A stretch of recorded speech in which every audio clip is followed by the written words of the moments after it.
Olá, gente, tudo bem? Aqui é a professora Ana Cecília e hoje iremos ver o conteúdo de resultados e conclusões. Sendo assim, nosso objetivo da aula de hoje é definir e orientar o que é e como fazer a análise de resultados e conclusões de um trabalho científico. Vamos lá? O resultado, ele pode ser considerado o cerne do seu trabalho. Quando você faz um TCC, quando você faz um artigo, você tem um propósito. O propósito é alcançar um objetivo, responder um problema. Este objetivo, este problema, ele será respondido na parte de resultados.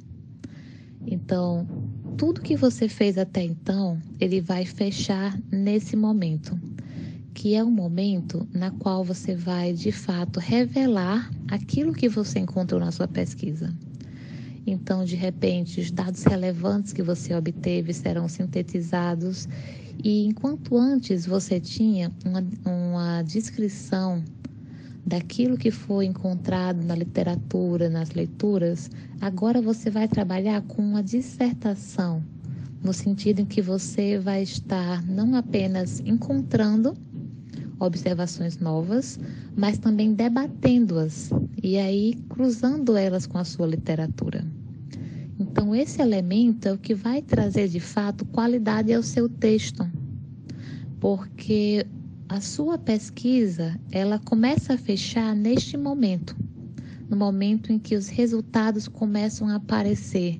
E aí o leitor para e pensa, poxa, o que é que ele constatou?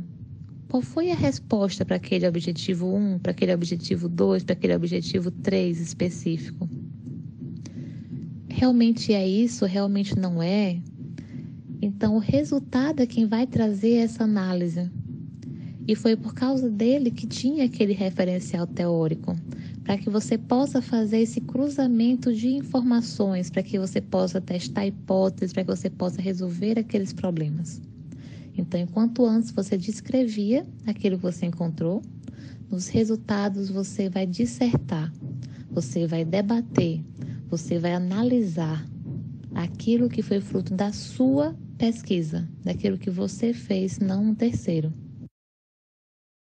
Uma dica para quem nunca fez uma análise de resultados é iniciar falando do seu sujeito. Se você não comentou mais acerca desse indivíduo na metodologia e está fazendo uma entrevista com ele, então comece comentando mais sobre ele, falando quem ele é, o que faz, por que foi escolhido. Se são questionários, então quem são essas pessoas? Vamos descrever quantos são mulheres, quantos são homens em valores percentuais. Vamos trabalhar com escolaridade, trabalhar com características socioeconômicas que permitam que a gente saiba quem são esses indivíduos. Finalizando essa descrição do meu sujeito de estudo, eu sugiro começar por cada objetivo. Se você tem uma lista de objetivos específicos, a indicação pode ser essa. Meu primeiro objetivo específico era tal. Então, vamos trabalhar em cima desse específico, vamos garantir responder esse específico.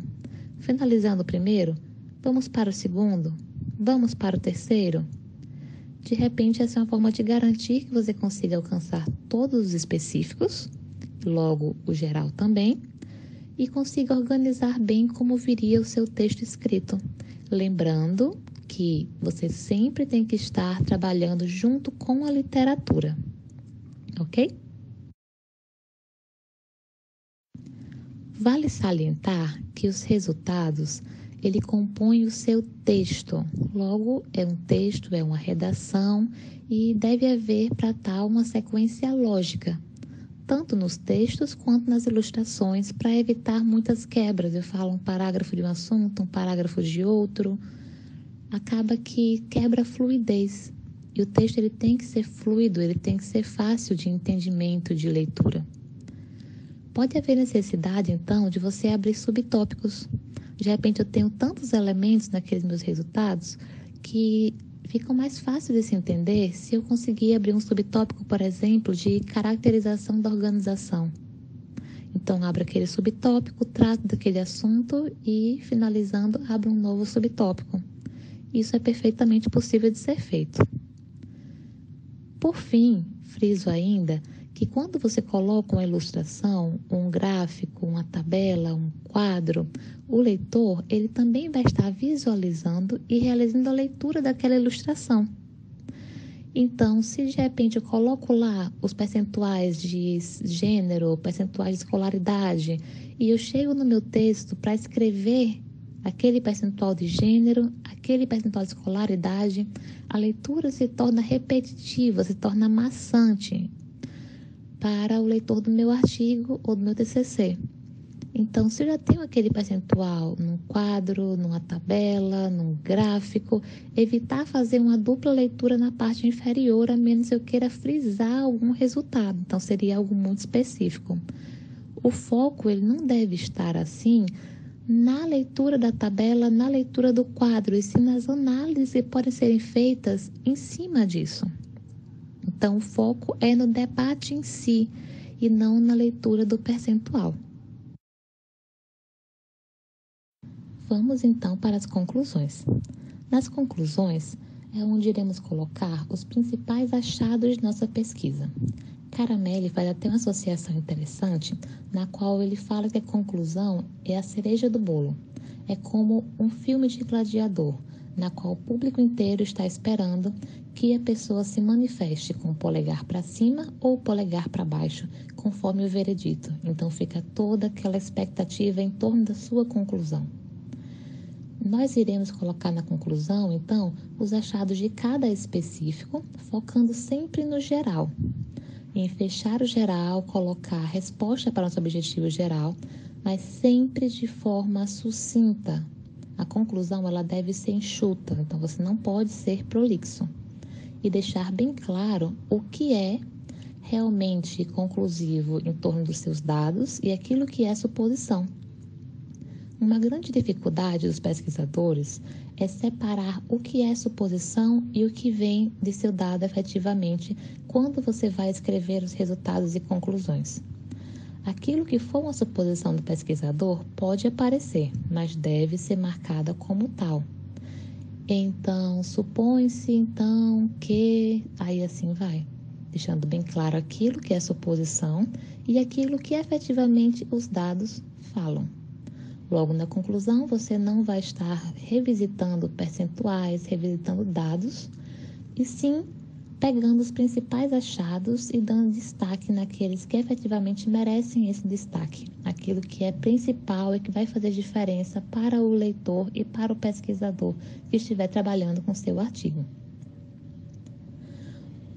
A conclusão, ela comumente é finalizada ainda com limitações da sua pesquisa e sugestões para novas pesquisas, já colocando em que aspectos, então, o trabalho foi limitado e trazendo para o leitor sugestões de pesquisas que eles podem fazer com base nos gaps que você foi encontrando enquanto fazia sua leitura e fazia sua discussão.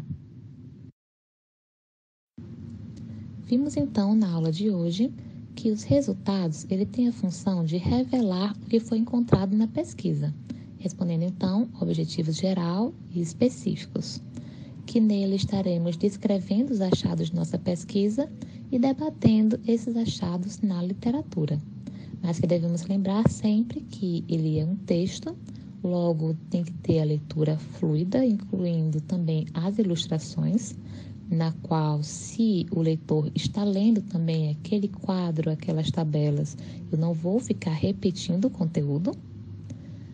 Vimos que nas conclusões nós vamos ter os principais achados em relação, sobretudo, ao objetivo geral, que ele tem que ser direto, não pode ser prolixo, que tanto nele quanto nos resultados vamos ter que trabalhar e separar bem o que é suposição e o que é achado.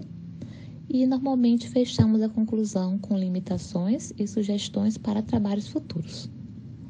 Espero que tenham gostado da aula. Tudo de bom. Abraços.